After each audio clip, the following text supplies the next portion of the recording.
to the cable. "See you on the other side." She pushed off. Halfway across the cable, she heard a popping sound. Then the cable fell away and she was free-falling. Fingers of panic locked around her throat.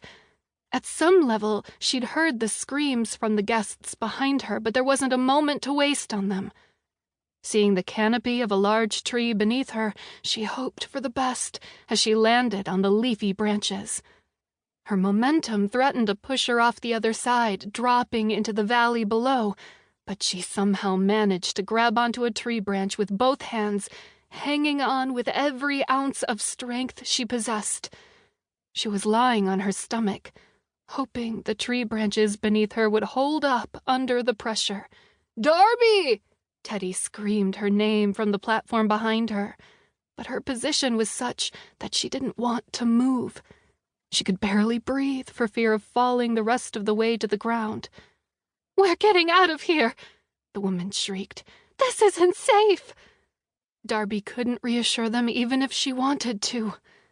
Never in her life had she experienced something like this. These cables were strong enough to hold up to 250 pounds, and she weighed in at 125. She'd worked this park for the past several years without an issue. What on earth had happened? Moving very carefully, she turned her head to look behind her. She was too far away to see what had happened to the cable anchored into the pole holding up the platform. Teddy had gotten the family of 5 down to the ground and was hopefully getting their manager to call the fire department to rescue her. Thankfully, the first zip line is the shortest and the lowest of them, or she knew she would have suffered severe injuries. Still could if the tree branches beneath her gave way before she was rescued. A flash of movement below caught her eye. A man moving through the trees. She frowned, a chill washing over her. Had the cable been tampered with on purpose? No, she was letting her imagination run away with her. Wasn't she? The park was full of tourists. "Get a grip, Darby," she silently admonished. There was no reason for anyone to hurt her. Maybe in the past, in the days when she was associated with drugs, but not anymore. The sound of a cracking tree branch made her freeze. How long would it take for the fire department to get here? She tried to peer through the dense leaves to get an estimate of where the larger branches were. She'd hiked the wooden trails more times than she could count, but she hadn't spent much time climbing trees. Not even as a kid. Living with a preacher, a horrible, evil man who'd physically and verbally abused her and her foster siblings, had not included fun activities like tree climbing. Quite the opposite.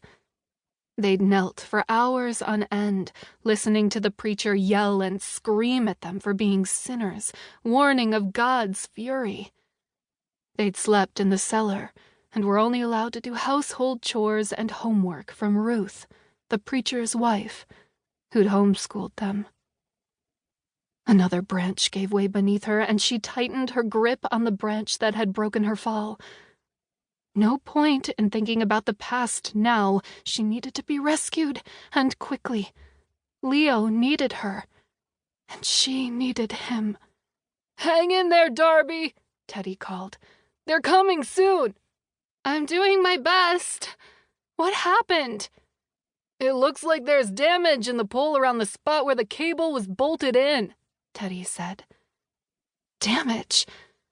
Like someone tampered with it on purpose? How did we miss that? "Think the damage was camouflaged in some way." Teddy's voice sounded muffled now, as if he was facing the opposite way. "Kent is pretty upset." Kent Jacobs was their boss and the manager of the great outdoor adventure park. He was a decent guy, although he generally focused on making a profit. She knew he was likely more upset about losing the revenue from the zip line than her fall. The next hour seemed to go by in the blink of an eye. The fire truck arrived, and a fireman emerged in her line.